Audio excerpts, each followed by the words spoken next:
documentos.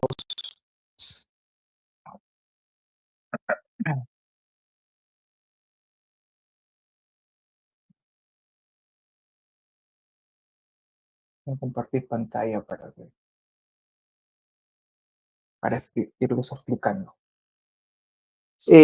Como quedé con ustedes, bueno, ¿cómo se llama? El syllabus está aquí. Creo que lo revisamos en la primera clase. No sé si de eso tienen alguna pregunta, alguna consulta. Colgué este Excel que lo descargué. No tengo abierto, pero diseño, sí, está acá. Pero si gustan lo pueden descargar. Yo lo que voy a hacer es lo voy a abrir en... No, no se puede. A ver qué ha pasado. Ah. mm,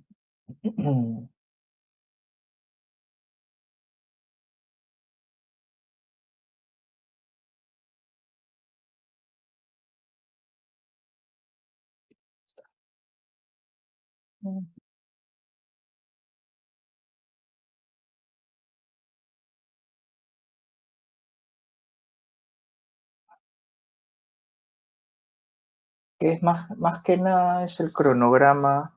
eh, pero no, verlo ahora. ¿Dónde está? Este no es.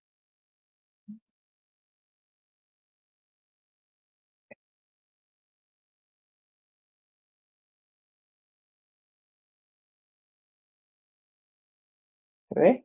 Sí, sí se ve. Ya. Este Excel es, si pueden ver, es el cronograma de clases, ¿no? Ya hemos tenido la primera clase el 24, hoy es 27, vamos a ver la introducción que no hemos visto, clasificación, tipos de obra y hablar un poco de edificaciones y normas. La primera, la semana 5, como les había comentado, va a ser su práctica, o sea, prácticamente de aquí a un mes tenemos la práctica calificada, 24 de septiembre, y el 21 sería la primera exposición de su trabajo, que ahora vamos a ver la rúbrica del trabajo también, ¿no? Después, el 12 o el 15 de octubre sería su examen parcial, por eso he puesto las dos fechas, puede ser el lunes o puede ser el jueves, y eso les avisaré con anticipación. El 8 de octubre es feriado, pero vamos a tener clase en el mismo horario, no se va a modificar nada. Después tenemos la exposición del segundo entregable, que sería en la semana 10, ¿no? Que empezaríamos el lunes y terminaríamos el lunes 26, terminando el 29, ya que son 9 grupos. Y de ahí tenemos clases casi todo el mes de noviembre hasta el 26 de noviembre, que sería su práctica 2. La última semana, que es la semana 15, serían las exposiciones de sus trabajos y entrega de notas, obviamente, del trabajo final, la evaluación de desempeño. Y el examen final sería o bien el 7 o bien el 10 de diciembre, ¿no? Se supone que si el parcial va a ser el lunes, el final también sería el lunes, ¿no? Y si es jueves, 15 de octubre, su final sería el 10 de diciembre, ¿no? Y con eso terminaríamos el curso. No sé si hasta ahí está todo claro, ¿tienen alguna pregunta, alguna consulta? Creo que está todo clarísimo. Voy a regresar a la otra aquí. Bien, entonces ya les expliqué lo del diseño y el trabajo está aquí. Han entrado acá al aula virtual, van a encontrar la estructura del trabajo, que es más que nada una presentación, lo que se puede ver acá, ¿no? Es más que nada la presentación de su informe, ¿no? Carátula, el índice, introducción, el desarrollo, ¿no?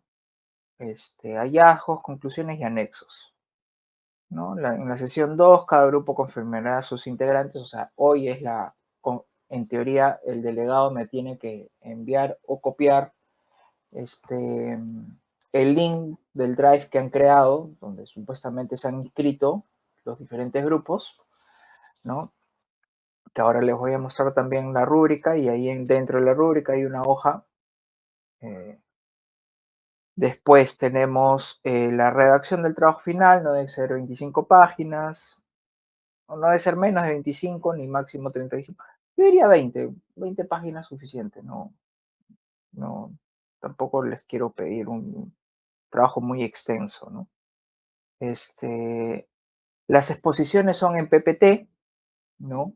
Las tres sesiones que tenemos del trabajo de desempeño, las 3 sesiones tienen que ustedes exponer su trabajo y en la última entrega, que es la semana 15, me envían por correo sus informes, obviamente antes de empezar la clase, ¿no? Son 20 minutos de exposición más 5 de defensa. Bueno, como somos un grupo, yo diría 15 minutos más 5 de preguntas o un par de minutos de preguntas en realidad. Ya, hasta ahí creo que está todo claro. Ahora, después de esto tenemos la rúbrica. Justo esto es lo que quería mostrarles. Esto sí lo voy a descargar, a menos que, a ver si lo tengo por acá, pero no descargarlo. Creo que sí lo tengo.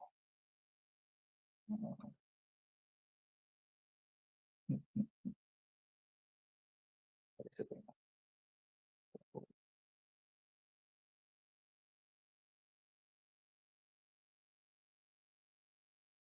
Está.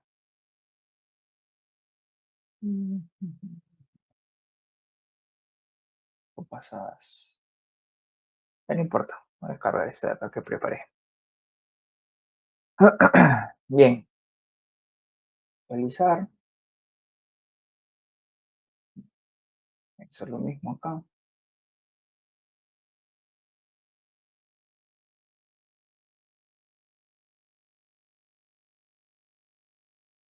Bien, ¿se puede ver? Sí, ¿no? Sí, están viendo.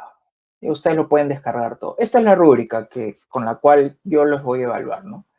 Lo que está en celeste es la primera entrega, que es prácticamente el expediente técnico, o sea, una exposición de lo que, de, de su proyecto, ¿no? Consigue el expediente completo del tipo de edificación encargada en la zona geográfica correspondiente.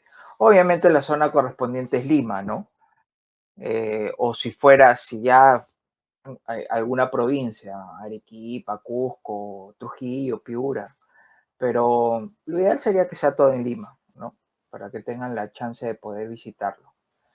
No les voy a exigir visitas, eso ya les dije, ¿no? Pero sí sería, si ustedes pueden visitar, aunque sea una vez, sería lo ideal. Después de eso, tenemos lo que está resaltado en verde, que sería la segunda entrega, ¿no? Que ya es más que nada hablar del marco teórico, perdón, disculpen, es el introducción, marco teórico, redacción, describir la forma sobresaliente de la información general del proyecto, ¿no? De qué trata, metrados, procesos constructivos, ¿no? Cimentación, movimiento de tierras, hablar, bajo qué normas o reglamentos está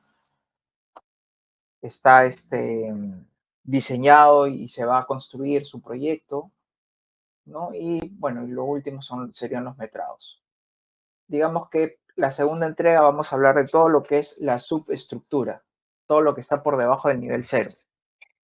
Y la tercera entrega ya estamos hablando casi de lo mismo, pero de la superestructura, o sea, todo el desarrollo de la edificación del nivel cero hacia arriba, ¿no? Por eso les pido que sea un edificio mínimo de 5 pisos, 1000 metros cuadrados como mínimo de área construida. Si consiguen con sótanos, mejor. Si no, no es un requisito obligatorio, pero lo ideal sería al menos que tengan un sótano, ¿no? No busquen proyectos muy, muy complejos, ¿no? Preferible que sea de vivienda. Si es oficina, también vale, ¿no? Pero más sencillo es de vivienda, ya que es lo que vamos a desarrollar durante el curso. Y eso es todo. Después, en el mismo Excel, bueno, que esto es una copia, pero aquí en la hoja, aquí, bueno, esto me va a servir para evaluarlos, pero tendría que crearse los grupos, ¿no? Necesito una lista de los grupos para acomodarlos acá por grupos. No sé si hasta ahí tienen alguna pregunta, alguna consulta, algo que no está claro. ¿Todo claro? Bueno, todo eso está en el aula virtual, así que ustedes lo pueden descargar. ¿Ok? ¿Preguntas?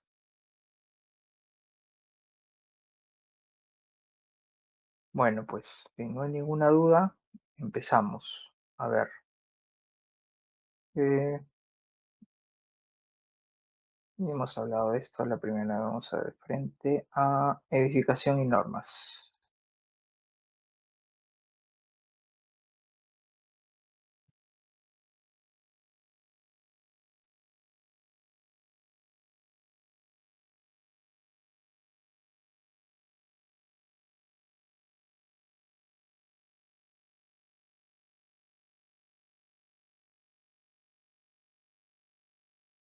Bien,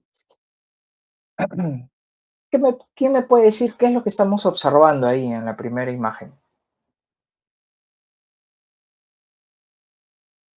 Una obra. Ya. ¿Qué más? ¿Solo una obra? O sea, ¿qué es lo que puedes rescatar ahí de lo que estamos viendo? Excavaciones. Ok. Procesos constructivos como excavaciones. ¿Qué más? Al fondo, ¿qué estamos viendo? ¿Un edificio o varios edificios? Varios edificios con las Varios, ¿no? columnas descubiertas. Correcto.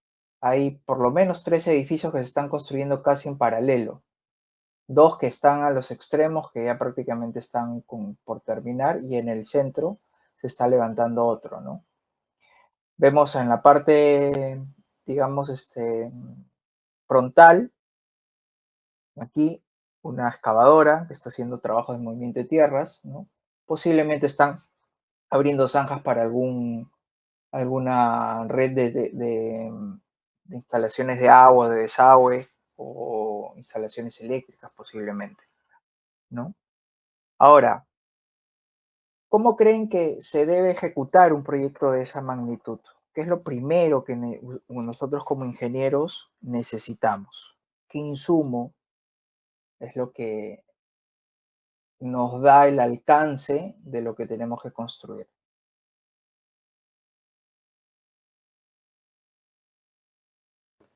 Los planos, Ok, planos, ¿qué más?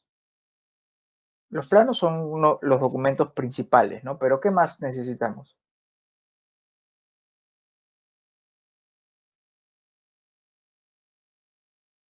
¿Solo planos?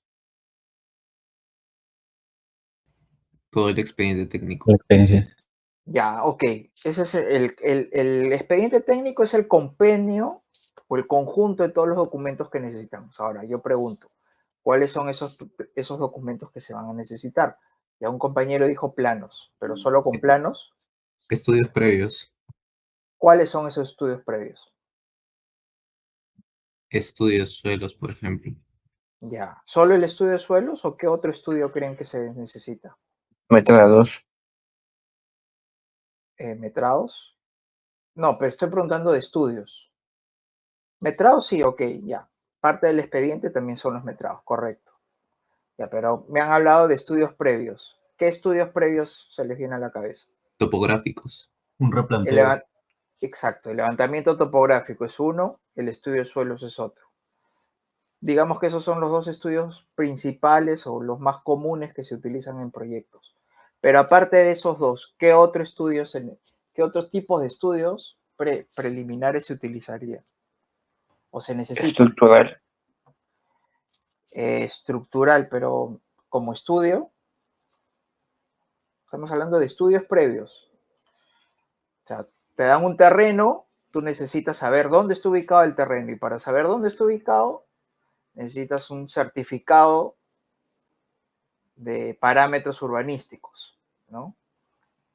que te indica qué es lo que se puede construir ahí. Necesitas la partida registral del lote o del terreno, que en esa partida te van a indicar en un plano cuáles son las coordenadas, pero eso está en papel. Cuando tú vas al campo, no necesariamente las coordenadas que te diga el registro o la partida va a ser lo mismo, ¿no? En algunos, obviamente, lo ideal es que lo que tú tengas en la partida registral se refleje en el campo, pero no siempre pasa eso, ¿no? Por ejemplo, más que nada en habilitaciones urbanas, que es lo que estoy viendo ahora últimamente, es muy común que lo que te dice la partida no se refleja en el campo, ¿no? Y hay que hacer un replanteo y hay que volver a ingresar unos documentos, un expediente para modificar esa partida, o sea, ya ahí entra un tema legal, de repente hacer subdivisiones, ya es un tema que escapa un poco de lo que vamos a ver acá en el curso. Pero lo estoy mencionando para que sepan cómo es la dinámica en esos casos. Ok, me han mencionado dos, pero ¿qué pasa, por ejemplo, con factibilidades? Y por factibilidades me refiero cómo voy a dotar de servicios al futuro proyecto que voy a construir. O sea, a ver, me explico. Cuando tú tienes un terreno, ¿no? ¿Qué es lo que tienes que buscar tú como desarrollador inmobiliario? Que ese terreno tenga los servicios básicos, ¿no? O, en su defecto, desarrollar el proyecto para que lo tenga, ¿no? Como un proyecto aparte.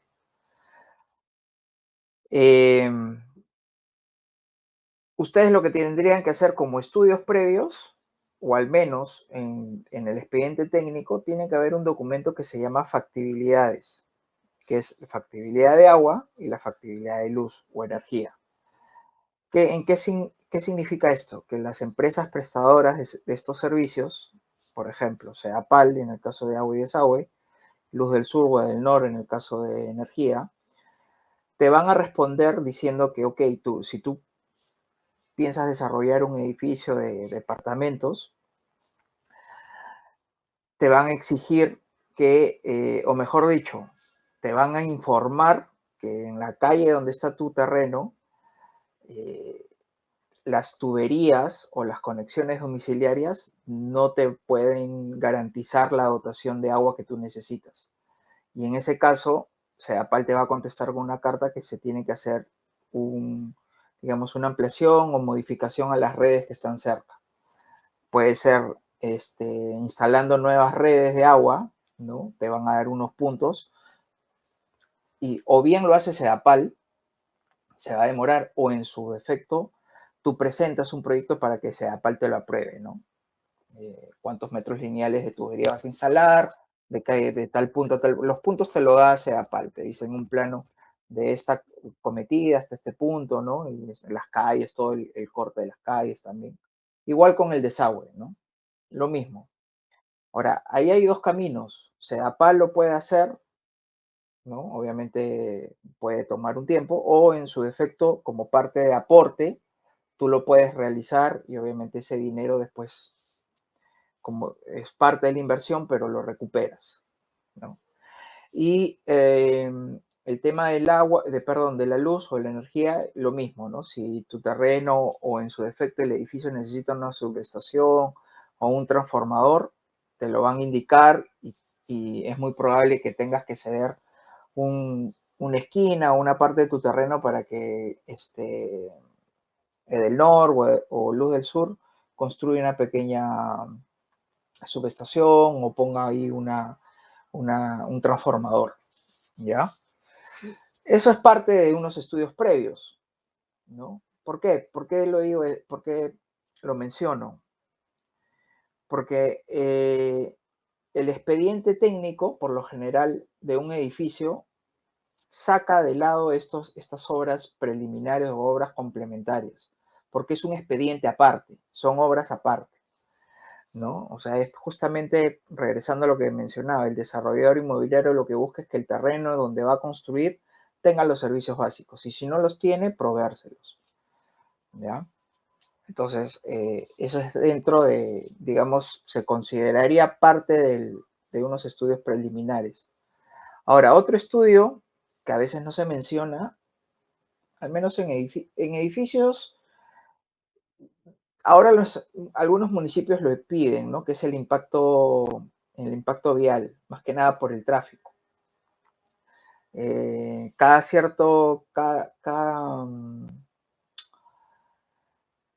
Según la norma, que ya vamos a tocar la norma, eso es más que nada está en la parte de arquitectura, por cada departamento, si es de, digamos, es más, ni siquiera está en la norma, o sea, en la norma te lo menciona, pero en los certificados de parámetros urbanísticos, cuando tú vas al municipio y lo solicitas para tu predio, para tu lote o terreno donde vas a construir, el certificado te dice cuántos metros cuadrados de área construida puedes construir, los retiros, que ya lo vamos a ver más adelante, los retiros, y la cantidad, digamos, de habitantes que puedes, que por departamento pues necesitas, ¿no? Eso más que nada lo utilizan para saber la dotación de agua, la descarga del desagüe y todo lo demás. Y también la cantidad de estacionamientos. Entonces, ahorita no lo tengo a la mente, pero en cada municipio, dependiendo si es vivienda de alta densidad, baja densidad, ¿no? Si es un mix entre área comercial con área residencial, ahí va a variar mucho estos parámetros. Entonces, pensando en una zona de residencial baja, que son departamentos grandes, un edificio de 5 pisos, por lo menos serán 2 departamentos por piso, estamos hablando de 10 departamentos, entonces mínimo un estacionamiento por cada departamento y de ahí 1 o 2 estacionamientos de visita, estamos hablando de 2 estacionamientos, entonces ahí ya más o menos tienes ahí un flujo de autos que salen y entran, ¿no? Entonces, hay municipios que a veces te lo piden, no todos, ¿ya? Y más que nada te lo piden en zonas donde hay mucho tráfico, ¿no? En zonas comerciales, donde hay mucha densidad. Otro estudio también es, por ejemplo, pero este sí está dentro, o sea, dentro del expediente, que es el estudio de tráfico para los ascensores, ¿ya? Eso te va a determinar la capacidad de los ascensores que necesitas para tu edificio. ¿Y por qué lo menciono? Porque esto antes no lo he mencionado, creo, pero uno de los, digamos, de las compras más críticas en un edificio de vivienda o oficinas son los equipos mecánicos. Y los equipos mecánicos, uno de ellos, el principal, es el ascensor. El ascensor, por lo general, te toma 8 meses desde que tú pones la orden de compra hasta que te lo instalan y entre en funcionamiento. Entonces nosotros como futuros constructores y o desarrolladores tenemos que tener en cuenta este detalle en nuestro cronograma de compras, ¿no?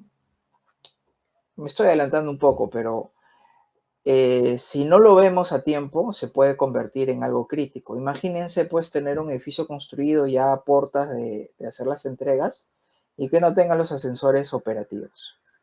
Peor aún, que ni siquiera lleguen los ascensores para la instalación.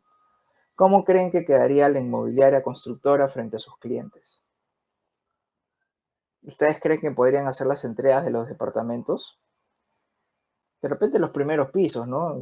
Primero, segundo, hasta tercero, pero de ahí para arriba, para la mudanza, por ejemplo, complicado, ¿no? Y aparte, comercialmente quedaría, como inmobiliaria, quedaría muy mal. Como constructora, ni qué decir. Entonces, este también no es un estudio como tal, porque no, bueno, miento, sí es un estudio, pero no se considera como un estudio previo fuera del expediente, ¿ok? Es un estudio que sí está más que nada adherido al expediente porque es parte de las compras, de las logísticas que vas a hacer de estos equipos, llámese. En este caso he mencionado ascensores, pero podrían ser, si fuera un centro comercial, por ejemplo, escaleras mecánicas, ascensores de escaleras mecánicas, sistemas de ventilación, extracción de aire. Pues eso ya entra a la parte o al expediente de equipos mecánicos. Ya, ok. Ya me he mencionado algunos estudios, los dos principales, levantamiento topográfico y el estudio de mecánica de suelos. Ahora, ¿por qué es importante el estudio de mecánica de suelos? A ver, quién me puede explicar?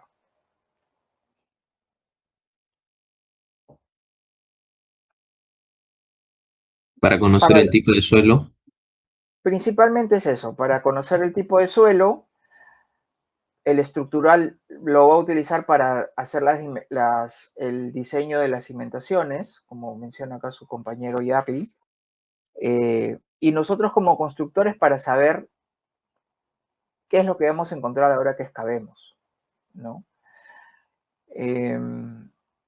Es muy importante saber el estrato, o sea, la calidad del suelo en el cual vamos a trabajar, justamente porque nosotros vamos a empezar primero con excavaciones. Entonces, si tienes un terreno digamos, con mucha presencia de arenas o material suelto, va a ser muy complicado hacer excavaciones. Es muy probable que necesites hacer activaciones o algún sistema de sostenimiento para poder trabajar, ¿no? Saber a qué profundidad, si fuera el caso, encontrarías agua subterránea o la napa freática, ¿no? Para eso es importante leer el estudio de suelos de un expediente técnico. Nosotros como constructores debemos saber eso. Aparte de la capacidad portante, el ángulo de reposo, el ángulo de corte, ¿no? La clasificación de suelos también es bueno saberlo. Más que nada porque es muy probable que en algunos casos, si se lo comento, tú puedas reutilizar ese material. Material que tú sacas de tus excavaciones, si es un buen suelo, haciendo un tamizado previo y un retiro de piedras grandes, puedes reutilizar ese material sin necesidad de traer material de préstamo que te va a salir más caro.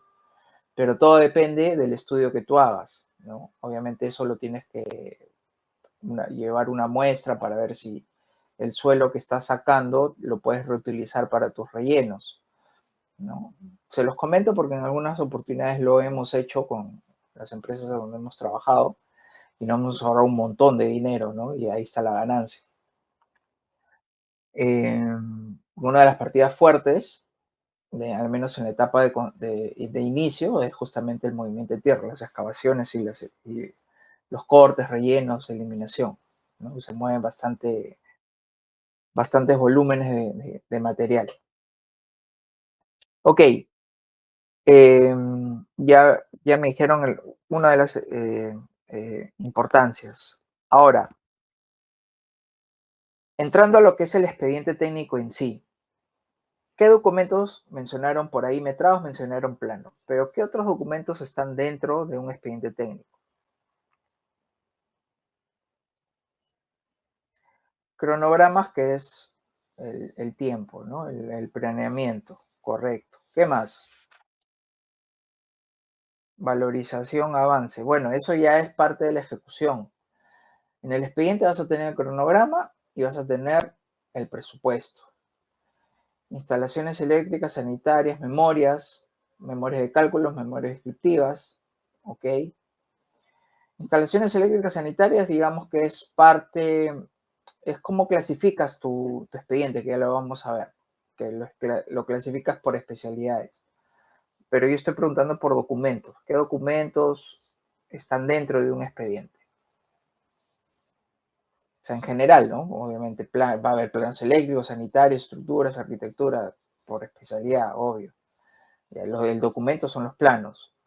El presupuesto es uno solo. El cronograma es uno solo, ¿no? Ahí dentro del cronograma van a estar por especialidades cuánto se va a demorar en hacer las excavaciones, en hacer el casco, en hacer la arquitectura húmeda o acabados húmedos, acabados secos e instalaciones. Puesta en marcha y entrega, ¿no? Eso es a grosso modo un cronograma. Pero ¿qué más? Ya han dicho memorias descriptivas, memoria de cálculo de cada especialidad, si fuera el caso. Análisis de costos unitarios, correcto, está dentro de lo que es presupuesto, pero se están olvidando de algo importantísimo, que no lo mencionan. ¿Qué tipo de material? ¿Qué tipo de concreto? ¿Qué características va a tener el acero? ¿Qué tipo de puertas voy a comprar, instalar? Estudio de suelo sí, hasta allá. ¿Qué tipo de ventanas? ¿Qué tipo de pintura? ¿Cómo sé eso? ¿Cómo sé qué es lo que voy a instalar en mi proyecto? ¿Qué es lo que voy a comprar? ¿Con qué características? ¿Qué medidas? ¿Qué documento me da una luz? Especificaciones técnicas, correcto, Miguel Ángel, correcto. Eso es un documento muy importante. Ahora, si ustedes tienen que clasificar estos documentos de acuerdo a, digamos, a ponderación, ¿no? ¿Cuál es el que pesa sobre los otros? ¿Qué documentos primaría sobre todos dentro de un expediente técnico?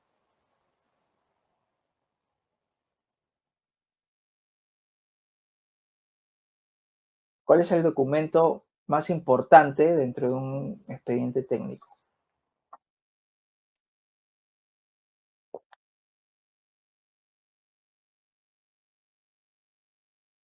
Los contratos.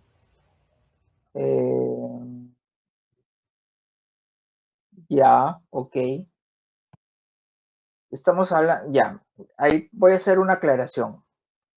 El contrato es obviamente el documento principal, pero si estamos hablando de especificaciones, perdón, de expediente técnico, ¿no? Estamos hablando solo de la parte técnica. Ahora, si me hablas de un expediente técnico contractual o contractual técnico, como quieran llamar, es técnico contractual, ¿no?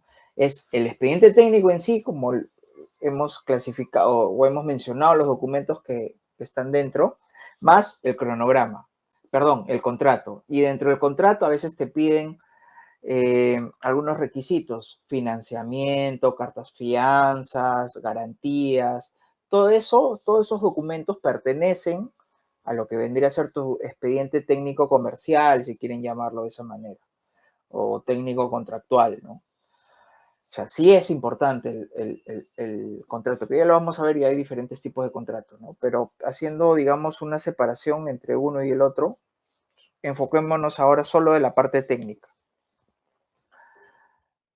que ya me olvidé que les había preguntado. La ponderación. Dentro de la parte técnica, ¿qué documento es el importante? Ya, obviamente, contrato por arriba de todo, ¿no? Pero de ahí, ¿qué vendría? Los Los planos planos, los estructurales. planos. Los Dos. planos, correcto. ¿Qué más? Después de planos, ¿qué sigue?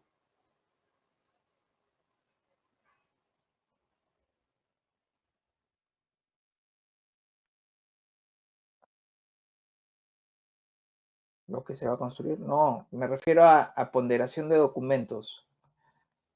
Tú tienes un expediente técnico Costos. que es costos. Ese es el presupuesto. Tú tienes los planos, que es lo que manda. De ahí, ¿qué sigue? El cronograma de ejecución. No,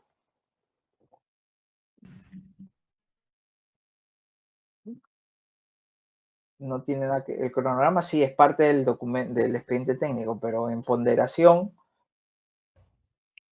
Los metrados. eh, creo que los metrados es en la parte. Metrados creo que está en el tercero o cuarto nivel. Permisos. No, no, permisos no tiene. Permiso ya vamos a hablar más adelante, de eso no. Estaba hablando solo del expediente. Memoria descriptiva. No, la memoria vendría casi mucho después, incluso después de los metrados. Gestión de riesgos, ¿no? Gestión de riesgos no tiene. Gestión de riesgos es parte de tu planeamiento ya. Los términos de referencia. Que vendrían a ser Ya, términos de referencia, sí. Términos de referencia y especificaciones técnicas. Ya lo vamos a ver más adelante, pero sí, planos, términos de referencia. Es más, creo que términos de referencia está por encima del plano, me parece.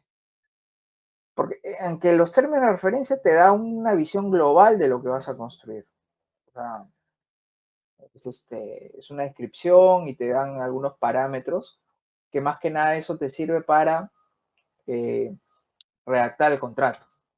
O sea, digamos que eso está en el otro lado, en la parte técnica nada más, primeros planos, después creo que viene especificaciones técnicas, de ahí viene metrados, memorias, y no me acuerdo qué más. Pero son 4 categorías que están en una de las dispositivas. Lo vamos a ver más adelante. Bien, vamos a empezar porque si no, me lo voy a pasar hablando.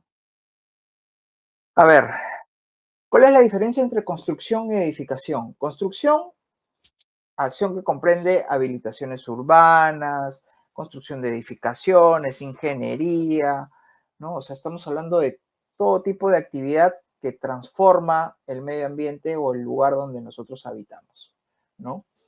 Habilitaciones urbanas es netamente transformar un terreno eriazo o agrícola en un terreno urbano.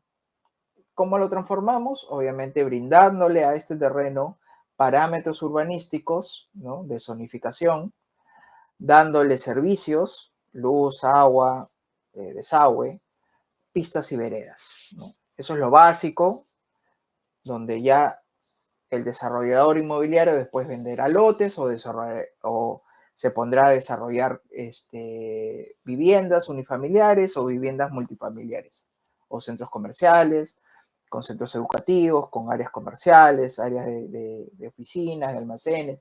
Va a depender mucho de la zonificación que tengan o que el municipio les brinde, ¿no?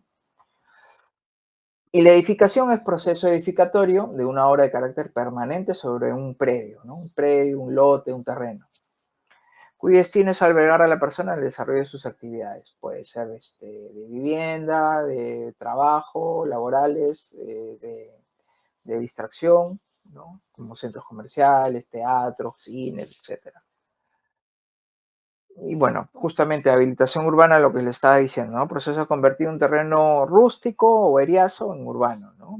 Mediante ejecución de obras de accesibilidad, saneamiento. Saneamiento se refieren a agua, desagüe y luz o energía. Lo básico, bueno, el internet ahora es incluso satelital, incluso sin tener luz y agua puedes tener internet. Distribución de energía eléctrica, iluminación pública, ¿no?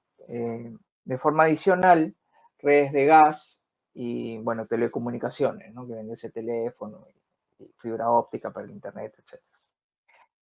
Este proceso genera aportes obligatorios y gratuitos. ¿A qué se refieren con esto? Lo que pasa es que cuando tú tienes un terreno que lo vas a habilitar, tú vas y presentas este documento, un expediente al municipio. Y el municipio, por reglamento, o sea, te pide, ¿no? Obviamente el terreno es pampa, ¿no? No tienes nada. Entonces, en ese terreno tú tienes que tener una cierta cantidad de metros cuadrados para lo que vendría a ser circulación, un cierto metros cuadrados, hay un porcentaje de metros cuadrados para lo que es jardines, parques, un porcentaje para lo que es centros educativos, un porcentaje que sea para recreación o áreas comerciales, ¿no? Entonces va a depender mucho de la zonificación y la zona donde vayas a desarrollar este terreno, ¿no? Entonces, la municipalidad te va a dar ciertos parámetros, tú tienes que adecuarte a estos parámetros, presentar un plano, ¿no? Un esquema, algo parecido como lo que está en la imagen, ¿no? Decir, en esta área, en esta zona voy a desarrollar lotes, ¿no? Imaginemos que por acá viviendas, lotes, pueden ser viviendas o lotes para terreno, para venta. En esta zona va a ser, estas manzanas van a ser para ceder para centros educativos, ¿no? Eso se lo dan al Ministerio de la Educación para que después construya colegios. Área de servicios, de repente el municipio necesita pues para hacer una posta médica o algún salón municipal, qué sé yo, se le brinda una cierta cantidad de metros cuadrados. Recreación, parques o, no sé, pues alguna alameda, ¿no? Cosas por el estilo. Entonces, todo eso son metros cuadrados que al final, digamos que de 100 hectáreas, 50 hectáreas se te van a ir entre áreas de circulación, áreas de recreación, todo. Te va a quedar más o menos la mitad. La mitad es lo que tú vas a desarrollar, justamente vas a lotizar, vas a colocar tus lotes, pueden ser de 90, de 100, qué sé yo, o vas a desarrollar multifamiliares, edificios para venta de departamentos, ¿no? Y a eso le tienes que sacar tú el rendimiento, ¿no? Luego, una obra, bueno, puede ser una obra de construcción, puede ser una obra de reconstrucción, remodelación, mejoramiento, demolición, renovación, ampliación, habilitación, etcétera, etcétera, etcétera. Todo lo que termine en guión, ¿no? Nosotros cuando hablamos de obra hay que ser un poquito específicos, ¿no? Porque puede ser una obra de construcción, puede ser una obra de demolición, puede ser una obra de mejoramiento, ¿no?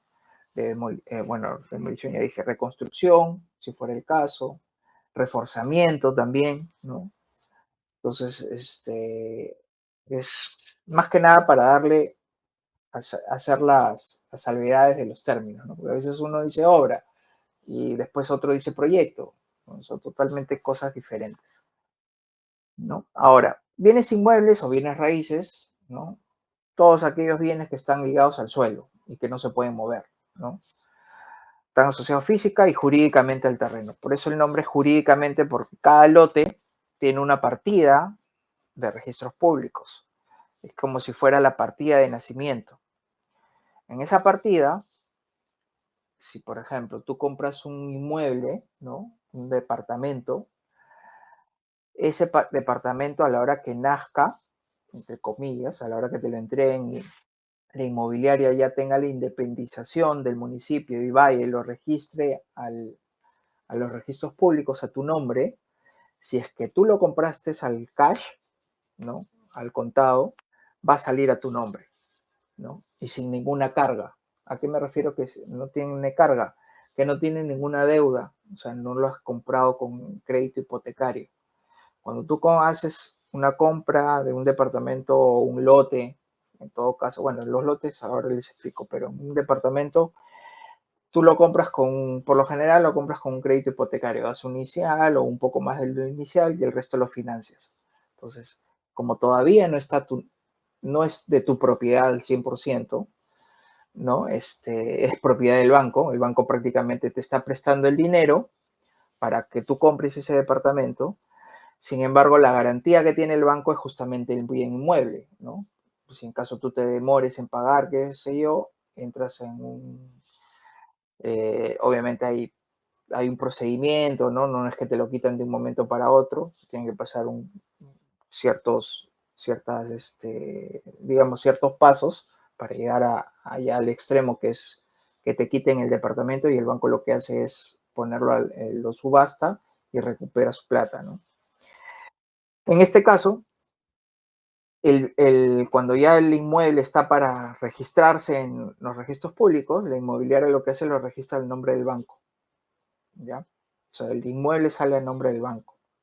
Si bien tú apareces ahí como beneficiario, qué sé yo, o sea, sí ya va a aparecer tu nombre, pero el banco lo tiene todavía como garantía. Entonces, ¿a qué iba? Que si tú vas y sacas una partida registral de algún inmueble, en esa partida te va a figurar si ese inmueble tiene alguna carga. En este caso, poniendo el ejemplo del departamento, obviamente la carga es justamente la hipoteca que tienes con el banco. Entonces, cualquier persona que quiere negociar o quiere comprarte el departamento, pues tú lo puedes vender, el banco, ¿no? Tú también puedes vender tu inmueble. A la hora que pidan esta partida, va a aparecer ahí que ese inmueble está con una carga hipotecaria, ¿no? Con un crédito hipotecario. Entonces, así igual con los lotes. Los terrenos. Los terrenos también, si es que ese terreno está en litigio, por ejemplo, también aparece ahí. Es por eso que cuando uno quiere comprar un terreno, o sea, obviamente si se lo compra un desarrollador inmobiliario, llámese, no, pues Paz Centenario, Galilea, que hace desarrollo, venta de lotes en casi todo el norte del país, Inmobiliaria El Pino, que yo les he mencionado, que tienen también desarrollos por toda la costa, son inmobiliarias serias, ¿no? Que tú puedes ir, preguntar, averiguar y obviamente todo va a estar en regla, pero hay otros casos que te venden, te enamoran, ¿no? Y uno no conoce, y lo que tienes que hacer en esos casos es justamente averiguarte bien dónde está ubicado el terreno, si es posible darte una vuelta, ir a registros públicos, o mandar a alguien que conozcan o algún abogado que te haga ese trabajo y que te diga pues si el terreno que te están ofreciendo está libre de cargas, ¿no? Y si realmente tiene título de propiedad, ¿no? Porque a veces hay títulos de posesión, ¿no? Título de posesión es que tú estás posicionado en un terreno, en un área, pero el título de posesión es por 10, 20 años, creo, no sé, y después, si mañana más tarde eso no no es tuyo, prácticamente no tienes nada. O sea, ante la ley, un título de posesión no es un título de propiedad, ¿no? Entonces son dos cosas diferentes. Entonces, si una inmobiliaria sí tiene el título de propiedad, sabes que esta inmobiliaria ha comprado ese terreno, son dueños de esas 100 hectáreas, y en esas 100 hectáreas van a hacer un desarrollo inmobiliario, habilitaciones de lotes, qué sé yo, no, tienen la certeza que lo que te van a vender está en regla, ¿no? Bueno, ¿alguna pregunta hasta ahí? Porque ya me tienen que decir, si no yo les empiezo a hablar y me pierdo por otras aristas. A ver, sistemas estructurales. ¿Qué sistemas estructurales ustedes conocen? A ver, quiero saber. Pórticos. Dual. Ya. Pórticos dual. ¿A qué te refieres con dual? Muros estructurales con pórticos. Correcto. El mix de muros estructurales, que vienen a ser los muros de concreto armado, que lo vamos a estudiar más adelante, con los pórticos. El pórtico es el conjunto de columnas con vigas. Es como hacer un arco, ¿no? Un arco, dos columnas y una vía transversal. Estás haciendo un arco, eso es un pórtico. Pórtico de concreto armado. Entonces, el mix me refiero a que en un lado tienes una placa, tienes la viga y en el otro lado tienes una columna. Eso es el dual que está mencionando su compañero. Ya han mencionado los dos más conocidos y más usados en las edificaciones acá en el Perú.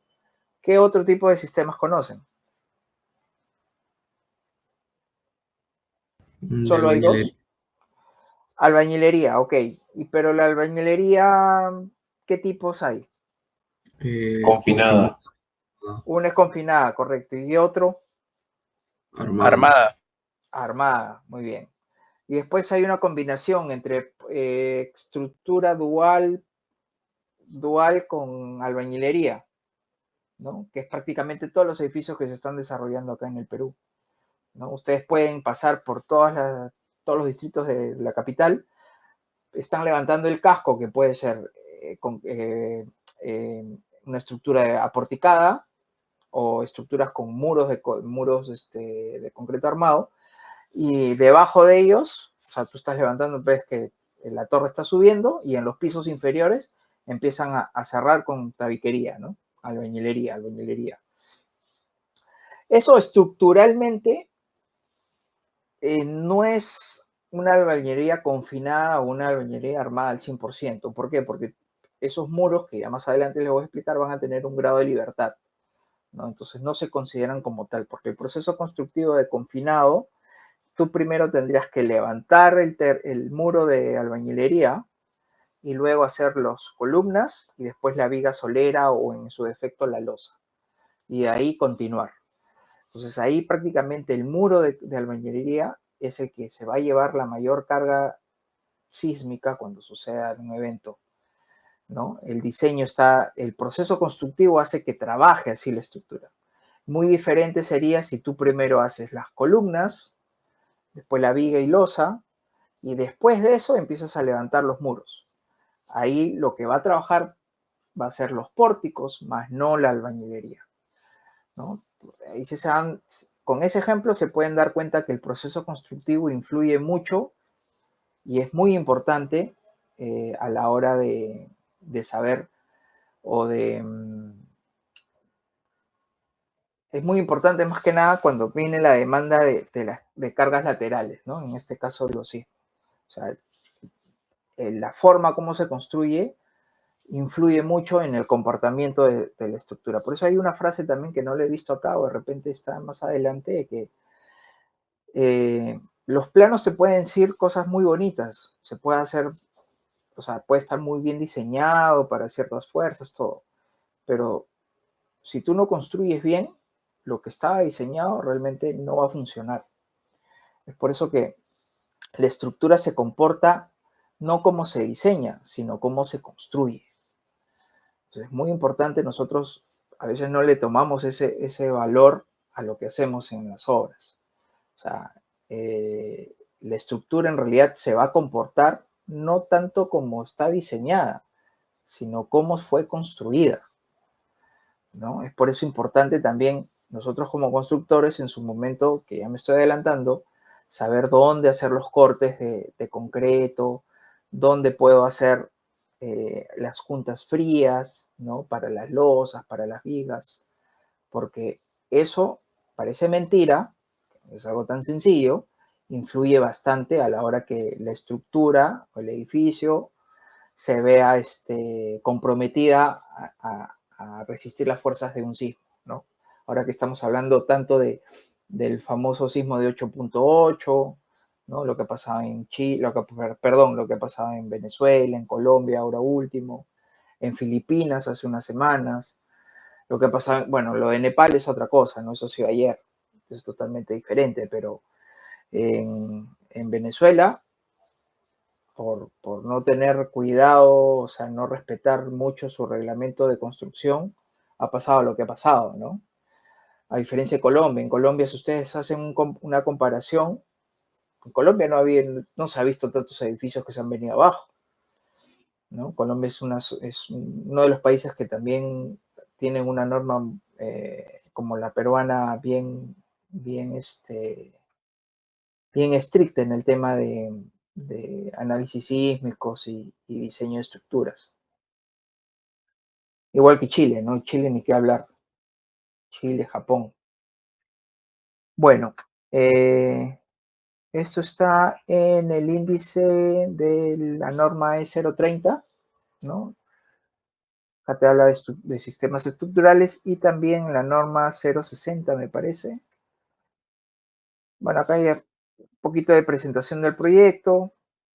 El sistema estructural sismorresistente, que es todo aquel, por lo general, que tiene que estar diseñado para resistir cargas cortantes en su base y entre piso y los desplazamientos que generan estas fuerzas, ¿no? El periodo fundamental de vibración en ambas direcciones, ¿no? Eso, bueno, ustedes creo que todavía no llevan este curso de diseño sismorresistente, pero los parámetros que uno necesita para diseñar es justamente el espectro del sismo, las fuerzas que se van a generar en ambas direcciones, dirección transversal y dirección longitudinal, el periodo, ¿no? Periodo, ya ustedes han llevado física 2, supongo, saben lo que les estoy hablando. El periodo sirve para medir, ¿no? En una onda, cuánto se demora en hacer un ciclo. La fuerza cortante en la base, la fuerza cortante basal, que es prácticamente la fuerza que hace que el edificio se mueva, ¿no? Se desplace. El desplazamiento máximo en el último nivel, pero más que el desplazamiento máximo, lo que nosotros debemos cuidar es el desplazamiento entre cada entrepiso. Y hay un parámetro que la norma te lo da, ¿no? El desplazamiento no puede superar la deriva de 7 por 1000, ¿no? O sea, ni siquiera llegas ni a 1 milímetro, creo. O sea, prácticamente es bien restrictivo. Y eso genera que nuestras estructuras tienen que ser rígidas, ¿no? ¿Y cómo generamos esa rigidez? Justamente con las placas de concreto armado, con columnas muy robustas, con vigas también que tengan cierto peralte, ¿no? Ahora, en un pórtico, que son 2 columnas y una viga, ¿no? Durante un sismo, ¿qué es lo que yo como ingeniero tengo que garantizar que no falle? ¿La columna o la viga? La columna, ¿Por qué? porque es la que soporta las cargas. ¿Y la viga? ¿La viga no soporta cargas? Es más, ¿la viga qué es lo que carga? La losa. La La losa, ¿no? losa. En Ujú. ese caso serían ambos. Te hice dudar. Lo que me dijiste al principio es correcto. Las columnas son las que no deben fallar. Las estructuras que deben fallar primero son las vigas. ¿Por qué? Pensando en una estructura, en un edificio, si fallan las columnas, ¿qué pasa? El edificio completito se viene como un castillo de naipes, ¿correcto? Pero si fallan las vigas, no van a fallar todas las vigas, van a fallar algunas, obviamente, ¿no? Entonces, las vigas en realidad, o sea, a ver, siendo sinceros, lo ideal es que no falle ninguna, ¿no? Pero si me das a escoger entre uno y el otro, yo prefiero que primero fallen las vigas. ¿Por qué? Porque las vigas son un indicador o sirven como fusibles, pensando en sistemas eléctricos, que me van a informar a mí que en esa zona me está avisando que por ahí va a fallar. Sin embargo, la columna todavía está resistiendo. O sea, la columna me va a dar tiempo a que yo salga del edificio, ¿ya? Y que pueda escapar. Sin embargo, si la columna falla de manera abrupta, no tengo ese tiempo, que son segundos o minutos, en las cuales yo puedo ponerme a buen recaudo, ¿no? Entonces, nosotros, es por eso que ya más adelante les van a explicar lo que es una rótula plástica y todo eso, ¿no? Entonces, las vigas son los elementos estructurales que están diseñados para que fallen primero, ¿no? Obviamente, no es que querramos que se caigan, sino simplemente que nos avisen y saber pues que esa viga ya está a punto de fallar y yo tengo que salir, ¿no? Sin embargo, la falla en una columna va a ser abrupta. La otra es una falla, digamos, de rótula plástica, que es como si estuvieras estirando un chicle o una liga, ¿no? Que se estira, se estira, se estira, y en algún momento te va a ir avisando, y en esta sección ya me estoy a punto de romperme, ¿ah? Sal porque si no me rompo. En cambio, en la columna no pasa eso, ¿no? La columna puede, por todo lo que aguanta, porque en la columna llegan varias vigas, ¿no? Por lo general son 4, en las 4 direcciones. Entonces, falla una columna, prácticamente se viene abajo esa porción del techo, ¿no? Que es muy diferente que de esas 4 solo falle una viga. Bueno, dentro de lo que es estructuras de concreto armado, tenemos los pórticos, que ya me habían mencionado, los muros estructurales, que ya también vamos a hablar de los muros de utilidad limitada, no, esa norma no ha cambiado. Ah, no, sí, sí ha cambiado. La E031 se ha modificado este año. Creo que ha sido en el mes de mayo que salió una actualización. Dual, que ya lo mencionaron, y acá están los edificios de muro de utilidad limitada. Los muros estructurales, que son las placas de concreto armado, que son prácticamente muros que tienen en ambos extremos 2 columnas embebidas, que se le llaman núcleos, y el cuerpo en sí se le llama alma, ¿no? Entonces, las dos partes de una placa de concreto armado es los núcleos en ambos extremos y la parte central que se le llama cuerpo o alma, ¿ya? Antes que me olvide, voy a tomar lista porque si no se me pasa la hora. A ver, voy a volver a iniciar sesión.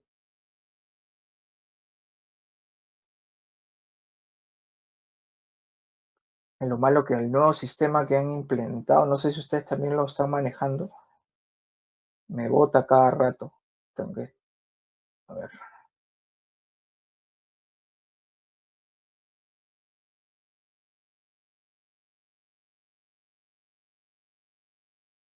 Pasó. Ya está. A ver, Oscar Almengor. Presente, profesor. Ok, Fabricio Arenas. Fabricio Arenas.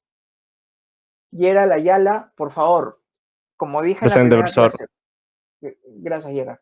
Como dije en la primera clase, prendan sus audios para poder escuchar, porque yo no puedo estar leyendo acá los chats. Chris Bartra. Chris Bartra. Presente, ingeniero. Ok, Valeria Bravo. Presente, profesor. Ok. Estefano Cádenas. Presente, profesor. Bruno Carazas. Presente, profesor. Marcelo Carrasco. Marcelo Carrasco. Diego Serpa. Presente, profesor. Sebastián Cordero. Presente, profesor.